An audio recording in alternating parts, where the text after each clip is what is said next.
오늘은 고난주간 셋째 날입니다.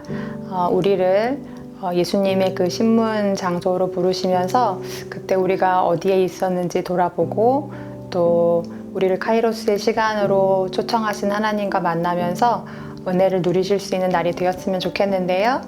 이제 다 같이 사도신경 하심으로 예배를 시작하겠습니다. 사도신경 하겠습니다. 나는 전능하신 아버지 하나님 천지의 창조주를 믿습니다. 나는 그의 유일하신 아들 우리 주 예수 그리스도를 믿습니다. 그는 성령으로 잉태되어 동정녀 마리아에게서 나시고 본디오 빌라도에게 고난을 받아 십자가에 못 박혀 죽으시고 장사된 지 사흘 만에 죽은 자 가운데서 다시 살아나셨으며 하늘에 오르시어 전능하신 아버지 하나님 우편에 앉아 계시다가 거기로부터 살아있는 자와 죽은 자를 심판하러 오십니다. 나는 성령을 믿으며 거룩한 공교회와 성도의 교제와 죄를 용서받는 것과 몸의 부활과 영생을 믿습니다. 아멘. 찬송가 461장 십자가를 질 수 있나 함께 찬송하실 텐데요. 옛날 찬송가는 519장입니다. 십자가를 질 수 있나 함께 1절부터 4절까지 찬송하시겠습니다.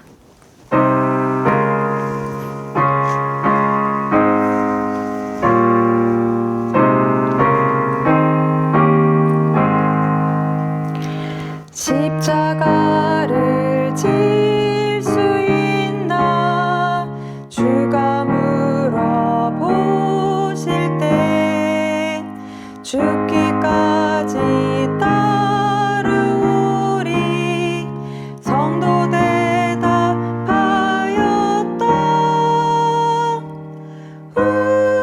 우리 심령 주의 것이니 주님의 영상 만드소서. 주 인도 따라 살아갈 동안 사랑과 충성을 바치우리다. 너는 기억하고 있나 구원받은 강도를 그가 회개하였을 때 나고 너라 받았다. 우리 심령 주의 것이니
지우리다.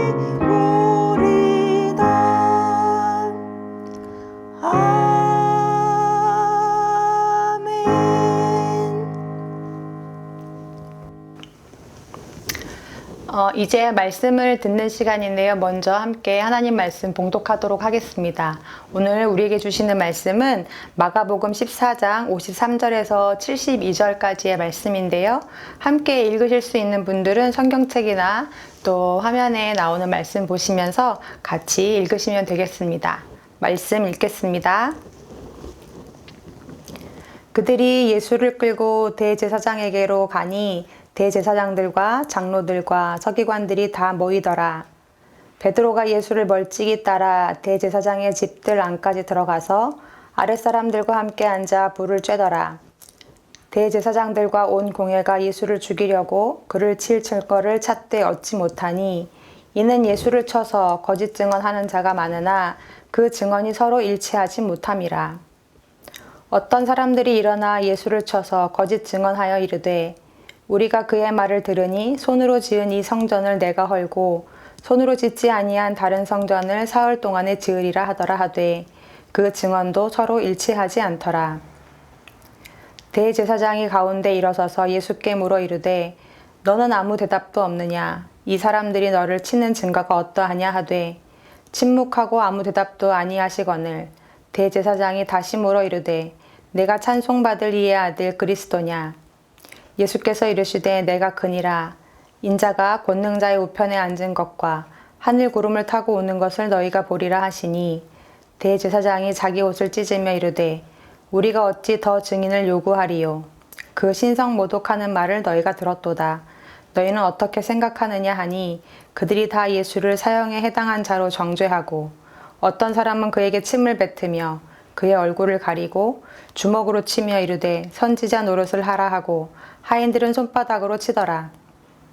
베드로는 아랫뜰에 있더니 대제사장의 여종 하나가 와서 베드로가 불 쬐고 있는 것을 보고 주목하여 이르되 너도 나사렛 예수와 함께 있었도다 하거늘 베드로가 부인하여 이르되 나는 내가 말하는 것이 무엇인지 알지도 못하고 깨닫지도 못하겠노라 하며 앞뜰로 나갈새 여종이 그를 보고 곁에 서 있는 자들에게 다시 이르되 이 사람은 그 도당이라 하되 또 부인하더라.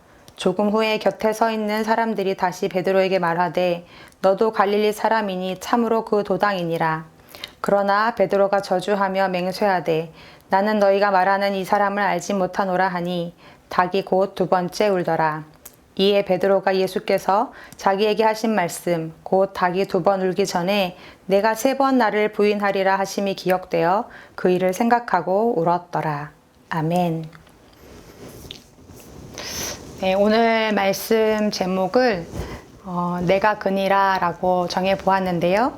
이제 함께 말씀을 나눠보도록 하겠습니다. 겟세마네에서 사람들에게 잡히신 예수님이 제일 먼저 끌려가신 곳은 산헤드린 공회가 소집되어 있는 대제사장의 집이었습니다. 그 당시 이스라엘은 로마의 통치하에 있었기 때문에 자체적으로 사형을 집행할 수 있는 권한이 없었습니다. 그래서 산헤드린 공회는 예수님을 로마 총독에게 넘기기 전에 그 사형죄에 해당하는 명백한 죄의 증거를 찾아서 로마 법정으로 이제 넘겨야 했는데요. 오늘 55절 말씀에 보니까 대제사장들과 또 온 공회가 예수를 죽이려고 그를 칠 증거를 찾았지만 찾지 못했다라고 말씀에 나와 있습니다. 유대 사회에서는 한 사람의 증언만으로는 죄가 확립이 안 되고 두 사람 이상의 같은 증언을 하는 사람들이 있어야 죄가 확립이 되었는데요. 이는 하나님께서 민수기와 신명기 말씀 속에 그런 말씀을 주셨기 때문이거든요. 먼저 민수기 35장 30절 말씀을 제가 읽어드립니다. 사람을 죽인 모든 자, 곧 살인한 자는 증인들의 말을 따라서 죽일 것이나 한 증인의 증거만 따라서 죽이지 말 것이요. 이렇게 적혀져 있고요. 신명기 17장 6절에도 같은 말씀이 있는데요. 죽일 자를 두 사람이나 세 사람의 증언으로 죽일 것이요. 한 사람의 증언으로는 죽이지 말 것이며 라는 말씀이 기록되어 있습니다. 여기에는 한 사람이 어떤 모함이나 거짓 증언으로 억울하게 죽음을 만들지 않도록 하게 하시려는 깊으신 하나님의 뜻이 담겨져 있는데요. 오늘 말씀에 보니까 예수님에 대하여 증언하는 그 증언들이 하나도 일치되는 것이 없었다, 다 달랐다라고 말씀하고 있습니다. 결국 이 사람들로부터 예수님을 고발할 어떤 일치되는 증거를 찾지 못했던 대제사장이 직접 그 자리에서 증거를 얻으려고 도발적인 질문을 하나 던집니다. 그 질문이 61절 말씀에 나와 있는데요. 61절 말씀입니다. 대제사장이 다시 물어 이르되 내가 찬송받을 이의 아들 그리스도냐? 라고 질문하죠.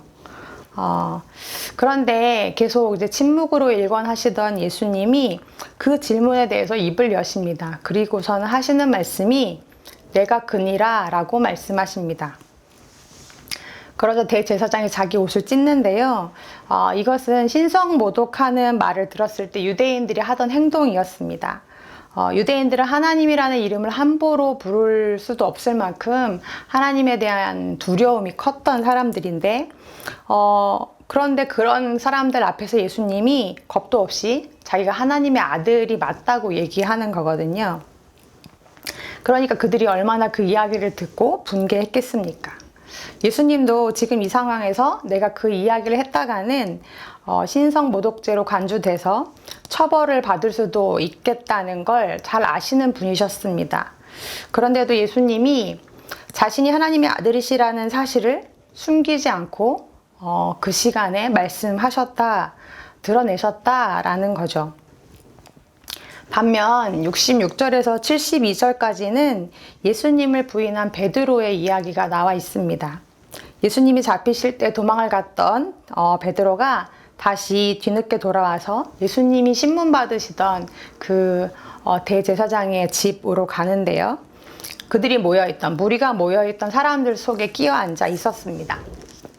그런데 베드로가 예수님과 함께 다니던 것을 보았던 그 대제사장의 여종이 베드로의 얼굴을 알아보고는 이 사람도 예수와 같은 도당이라고 사람들에게 이야기를 하죠. 아니라고, 사람 잘못 봤다고 이렇게 끈질기게 베드로가 부인하는데도 이 사람이 자꾸 이제 베드로를 같은 도당으로 몰아세웁니다. 급기야 베드로는 예수님을 모른다고 저주하면서 또 맹세까지 하게 되는 일을 우리가 성경에서 보게 되는데요. 이렇게 오늘 말씀엔 두 사람이 등장합니다. 똑같은 위협의 상황에서 자기가 하나님의 아들이 맞다는 걸 시인하던 예수님과 3년이나 함께 했고 또 그분의 수제자라 하면서도 예수님을 끝내 부인하고 더 나아가서 저주까지 하면서 맹세했던 베드로가 바로 그 주인공입니다. 예수님은 굳이 그 자리에서 입을 여실 필요가 없었습니다. 차라리 침묵하셨더라면 마땅한 증거를 찾지 못해서 그날 그 밤에 풀려나실 수도 있었습니다. 오히려 그 이야기를 하면 더 불리한 상황에서 예수님은 입을 여셨다는 거죠. 감출 일이 아니었다고 생각하셨기 때문입니다. 누가 뭐래도 자기는 하나님의 아들이 맞으셨기 때문입니다. 그런데 베드로는 아니었다라는 거죠. 남들은 인정하는데 자기 스스로는 예수의 제자임을 밝히고 싶어 하지 않았습니다. 베드로가 이를 시인하는 순간 예수님과 같은 정치범으로 몰려서 무슨 일을 당할지 몰랐기 때문인데요. 물론 오늘날에도 내가 예수를 믿고 예수를 따르는 사람이다 라는 걸 밝히는 순간 이때의 상황과 같이 목숨이 위태로워지는 상황에 놓여 있는 그런 사람들도 있습니다. 예를 들면 옛날 일제치하에 있었을 때처럼요. 그런데 지금은 그런 시대가 아닙니다. 우리는 종교의 자유를 살고 있습니다. 내가 예수 믿는 사람이라는 거, 내가 그리스도인이라는 거, 내가 하나님의 자녀라는 거 크게 방송하고 다녀도 아무런 해를 당하지 않습니다. 그런데 우리는 내가 예수 믿는 사람이라는 걸 굳이 밝히고 싶어 하지 않습니다. 위협이 되진 않겠지만 내가 예수 믿는 사람이라는 걸 밝히는 순간 삶에 많은 제약들이 생겨나기 때문입니다. 공공의 장소에서 기도하는 게 창피하고 모임과 조직 속에서 내가 그리스도인이라는 걸 밝히는 것이 부끄럽습니다. 그런데 반면 이렇게 생각해 보면 어떨까요? 애인 사이인데 내 남자친구가 내가 자기의 여자친구라는 걸 부끄러워하는 겁니다. 누군가 그에게 이 사람 누구냐고 이렇게 물어보면 우물쭈물하고 얼버무리는 거예요. 그러면 그 여자친구의 기분이 어떨까요? 자식이 자기 부모를 부끄러워합니다. 어디서도 부모님을 드러내고 싶어 하지 않고 자기 부모님이 누구시라는 걸 별로 얘기하고 싶어 하지 않습니다. 그렇다면 그런 자녀를 둔 부모의 마음은 어떨까요? 누군가를 보면서 저 사람이 혹시 내 남자친구였으면 좋겠다. 저 사람이 내 애인이었으면 좋겠다. 저 사람이 내 남편이었으면 좋겠다. 저런 분들이 내 부모였으면 좋겠다. 그런 생각 해보신 적 없으세요?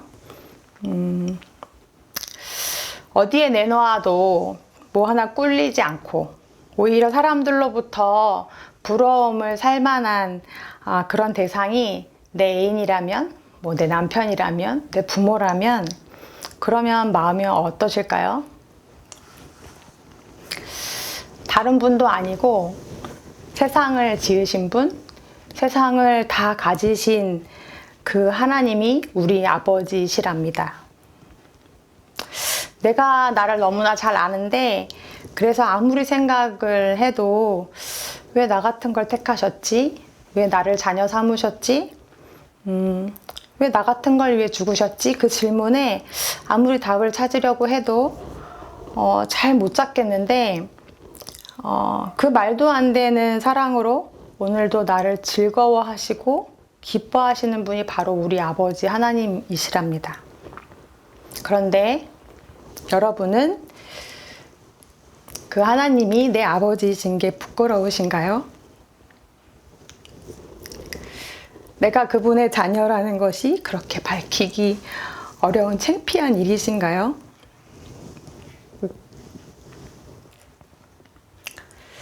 모두 다 예수님을 죽이려고 덤벼들고 있는 이 시점에서 공회에서 그 발언하시면 상황이 어려워질 거라는 거 뻔히 아셨으면서도 예수님이 왜 그렇게 당당하게 내가 그다, 내가 그니라 라고 밝히신 이유는 아버지의 아들이라는 게 너무 자랑스러우셔서, 그 이름이 너무나 감격스러우셔서, 결코 숨길 일이 아니셔서 그랬습니다.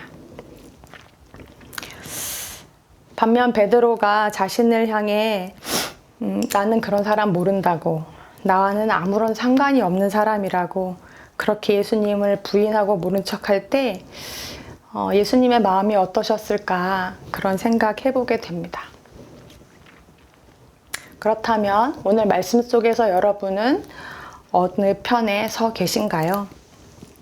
마태복음 10장 32절에서 33절까지의 말씀에 보면 다음과 같은 말씀이 있습니다. 누구든지 사람 앞에서 나를 시인하면 나도 하늘에 계신 내 아버지 앞에서 그를 시인할 것이요. 누구든지 사람 앞에서 나를 부인하면 나도 하늘에 계신 내 아버지 앞에서 그를 부인하리라.